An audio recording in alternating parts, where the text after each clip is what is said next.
सर्व दत्त परिवारास साष्टांग प्रणिपात. शुभप्रभात. दत्त माझा मी दत्ताचा. श्री दत्त प्रबोध. अध्याय 47. श्री दत्तात्रेय व गोरक्ष यांचा लपंडावाचा खेळ. गोरक्षानं एकट्यानंच फक्त श्री गुरु दत्तात्रेयांना आलिंगन दिलं नाही. बाकी सगळे भाविक अष्टसात्विक भाव गोळा करून प्राणांची कुरवंडी करून भेटले. अनन्य भावानं शरण गेले. मच्छिंद्रनाथांना मात्र गोरक्षनाथाची ही वृत्ती आवडली नाही. ते पुन्हा म्हणाले, गोरक्षा, ह्या दर्शन पर्वणीचा लाभ घे. तेव्हा गोरक्ष म्हणाला, मी त्याला कशासाठी भेटायचं? आतापर्यंत त्यानं जे भाषण केलं ते खरोखरच विद्वत्त प्रचूर होतं. बहुयुक्तीनं केलं होतं. ते ऐकून माझ्या मनालाही परमानंद झाला.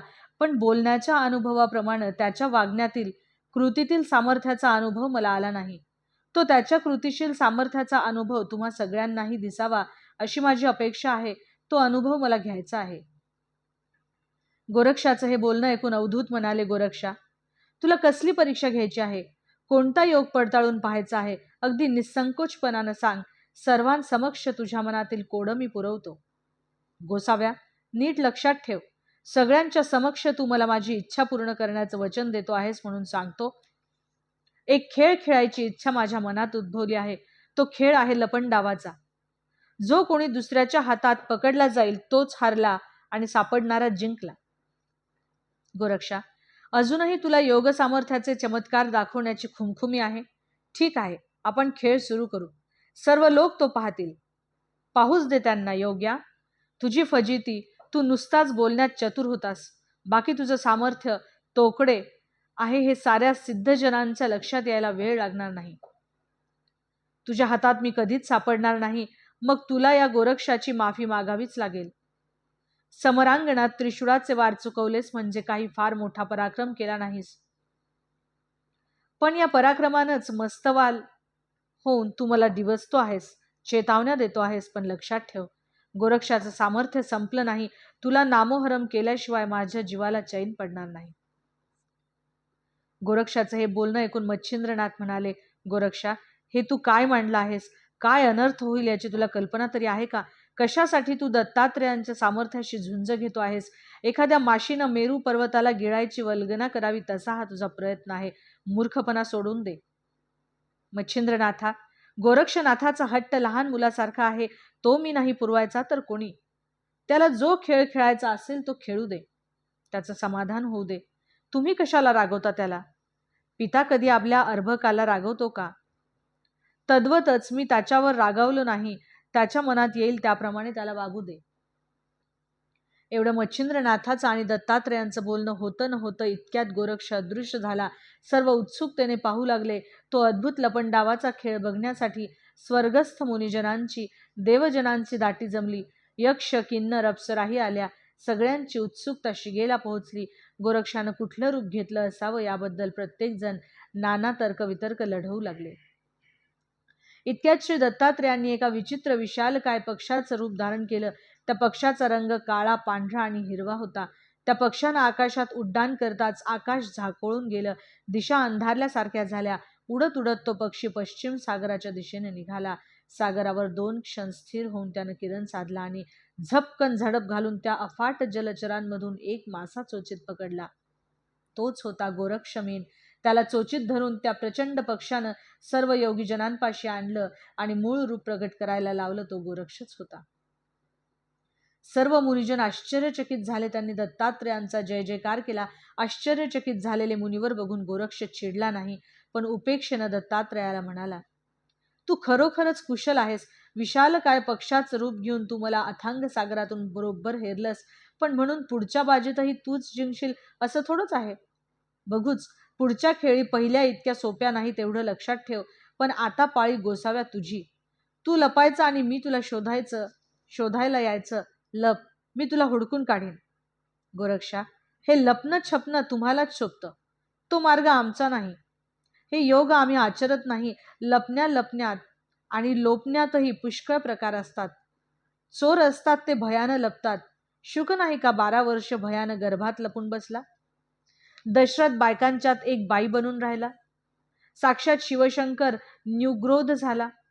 भयानं थोरा मोठ्यांची अशी बोबडी वळली आणि दुर्धर अवस्था झाली. तिथं इतरांचं काय पाड?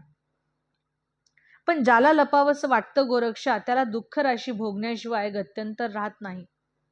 जर तुला लपणंच आवडत असेल तर तू त्याच मार्गाचा अवलंब कर. त्यात तुला यश येणार नाही, कारण घेतलेलं सोंग कायम टिकत नाही, ते कधी ना कधी उघड पडतंच पडतं. तुझं सोंग उघडं पाडायला मी इथं सिद्ध आहेच. हे बोलणं ऐकूनही गोरक्ष पळाला. पुन्हा अफाट सागरातील लक्षावधी जीवांमध्ये प्रवेशला व नवलक्ष रूपात प्रगटला. दत्तात्रयांनी ओळखलं आणि ते धीवर झाले. कोळ्याचं रूप त्यांनी घेतलं आणि भलं थोरलं विशाल जाळं सागरात टाकलं. त्या जाळ्यात नाना विविध स्वरूपातले नवलक्ष प्रकारचे गोरक्षरूपी जीव अडकले होते. ते अचाट अवधूत लाघव बघून सगळे थक्क झाले. गोरक्षालाही क्षणकाल आश्चर्य वाटलं, पण ते त्यानं दर्शवलं नाही. उसनं अवसान आणून तो म्हणाला, दत्तात्रेया, एवढ्यानं काय झालं आहे? पुढच्या वेळेस मला खात्री आहे मीच तुला ठकवीन. गोरक्षा, अजूनही हा अभिमान सोड. या अभिमानामुळे शुकाची काय गती झाली आणि जनकाच्या आश्रमात त्याची काय फजिती झाली हे काय तुला माहीत नाही? ही अहमवृत्ती अतिशय महाद्वाड आहे. तिचा नेहमीच त्याग करावा. तुला सांगून काय फायदा आहे म्हणा. तुझा सगळा भर योग सामर्थ्यावर आहे, पण हे महापुरासारखं रोरावणारं तुझं सर्व योग सामर्थ्यही एक दिवस या अभिमानापायीच संपुष्टात येईल. सारा अवसान गळून पडेल. अनुमात्र निर्धार शिल्लक उरणार नाही, तेव्हा काय करशील? यानंतरही तुला जे काय करायचं असेल ते कर. दमल्याशिवाय तुझा अभिमान जिरणार नाही. मी जीव तोडून बोललो तरी तुला उमगणार नाही. सर्व लोक हे सारं पाहत होते. ते सगळे चमत्कार पाहून त्यांना आनंद होत होता. गोरक्षाचं सामर्थ्यही कळत होतं. गोरक्षाचं योग सामर्थ्य खरोखरच अपार होतं. तो करत होता त्या चमत्कारांनाही तोड नव्हती. साध्या सुध्या योग्याला हे कधीच जमलं नसतं. गोरक्ष आपली सारी तपस्या पणाला लावून दत्तात्रेयांशी झुंजत होता. त्यानं दत्तात्रेयांना गुंगारा देऊन अनंत योनीत जन्म घेणाऱ्या विविध पक्ष्यांची रूपं घेतली. तो कबूतर झाला तेव्हा बहिरी ससाना होऊन दत्तात्रेयांनी त्याला पकडलं. कोंबडीचं रूप घेताच गिधाड होऊन धरलं. सरपटणाऱ्या प्राण्याचं रूप घेताच घार होऊन झडपलं.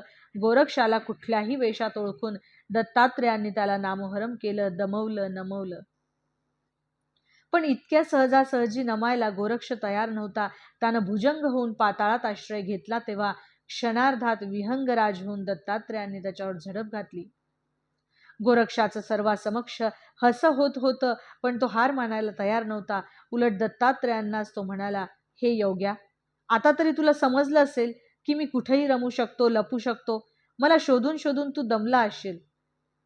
गोरक्षा, तू कुठेही लपलास तरी मी तुला शोधून काढीनच, कारण माझं व्यापकत्व अमर्याद आहे. तुझ्यासारख्याला ते समजणार नाही. तू पिंडापासून ब्रह्मांडापर्यंत कुठेही लपलास तरी मी तुला सापडेन. तुला लपून लपून शीन आला असला तर मी थांबतो.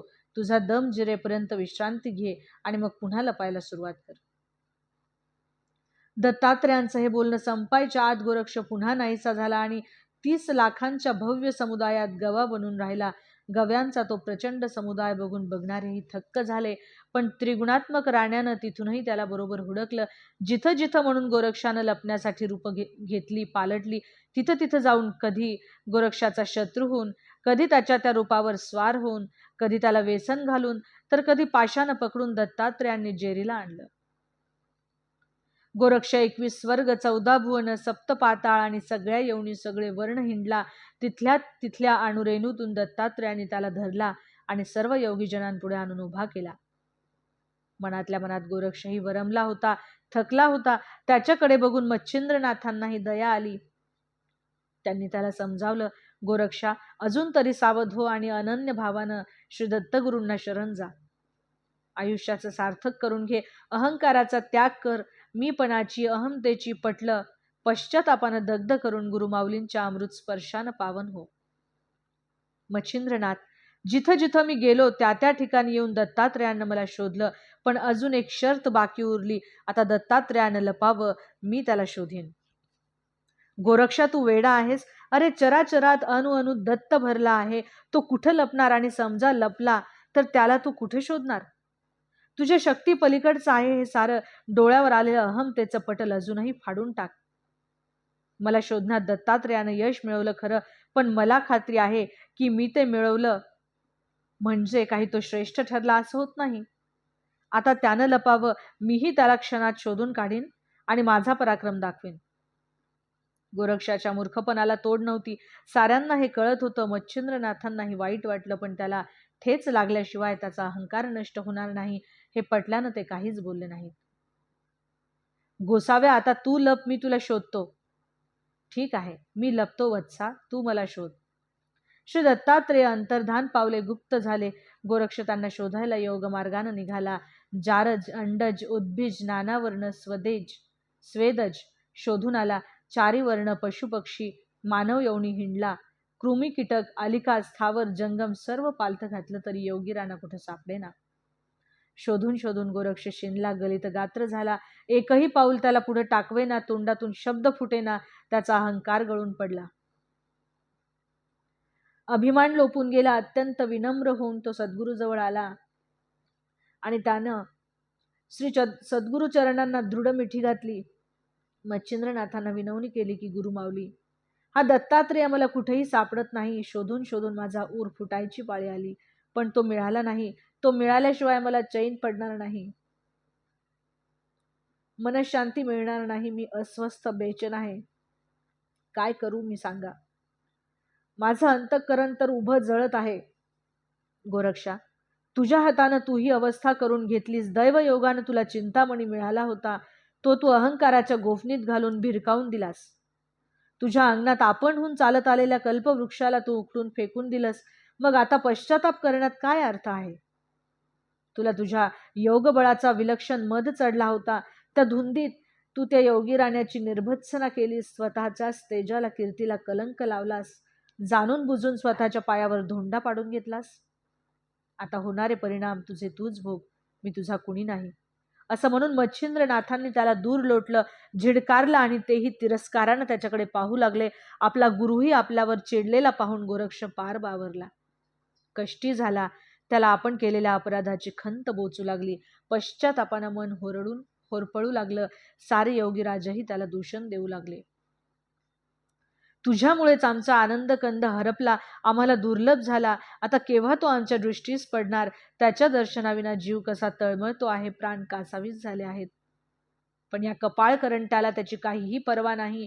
या बागबानांनी तर गोरक्ष आणखीच दुःखी झाला, विवल झाला. व्याकुळ होऊन गोरक्ष आणखीनच दुःखी झाला, विवळ झाला. व्याकुळ होऊन कंठात प्राण आणून तो डोंगर दऱ्यातून साथ घालीत हिंडू लागला. दत्तात्रेया, जीवलगा प्राण सख्या दर्शन दे. माझ्यासारख्या करंट्या पामरानं तुला फार शिनवलं, त्रास दिला, लहान तोंडी मोठा घास घेऊन हिनवलं देखील. पण आता मला क्षमा कर, मी चुकलो. मी अनन्य भावानं तुला शरण आलो आहे. मला क्षमा कर, दर्शन दे दयाघना. कुठं असशील तिथून प्रगट हो. गोरक्ष साथ घालत हिंडत होता. त्याचे पडसाद फक्त उमटत होते आणि त्याची खुळावलेली अवस्था होत होती. तो दत्त दर्शनासाठी व्याकुळला होता. कळवळून दत्तात्रेयाला विनवत होता, पण दत्त काही कुठे प्रगटले नाहीत. गोरक्षाची भिंगुरवाणी अवस्था झाली. पश्चातापात दग्ध गोरक्ष अगदी खुळावल्यासारखा झाला होता. सद्गुरूनही झिडकारलेल्या, समाजानं अवेरलेल्यानी, श्री दत्तात्रेयांनी तर पार हद्दपार केलेल्या ह्या आपल्या जिन्याचा काय करावं असा प्रश्न गोरक्षाला भेडसावू लागला. तेव्हा त्यानं अगतिक होऊन स्वतःच्याच गुरुमाऊलीचे पाय धरले आणि विनवलं, गुरुनाथा, आता तुम्ही मला तारा अगर मारा, मी हे पाय श्री सद्गुरु दत्तात्रेयांचं दर्शन झाल्याखेरीज सोडणार नाही. माझ्या चुकीची मला हवी ती सजा द्या, पण लेकराला दूर लोटू नका. गोरक्षाच्या मनातला शुद्ध भाव सद्गुरूला भेटायची लागलेली ओढ खरी तळमळ मच्छिंद्रांनी हेरली. त्यांचं पश्चाताप दग्ध निरहंकारी मन पाहून त्यांना समाधान झालं. त्यांनी गोरक्षाला जवळ घेतलं आणि श्री दत्तात्रेयांना साकडं घातलं. दत्तात्रेया, कृपाळू होऊन लेकराचे अपराध पोटात घाला आणि त्याला दर्शन द्या. अशा प्रकारे श्री दत्तप्रबोध ग्रंथातील 47वा अध्याय समाप्त. अवधूत चिंतन श्री गुरुदेव दत्त. दिगंबरा दिगंबरा श्रीपादवल्लभ दिगंबरा.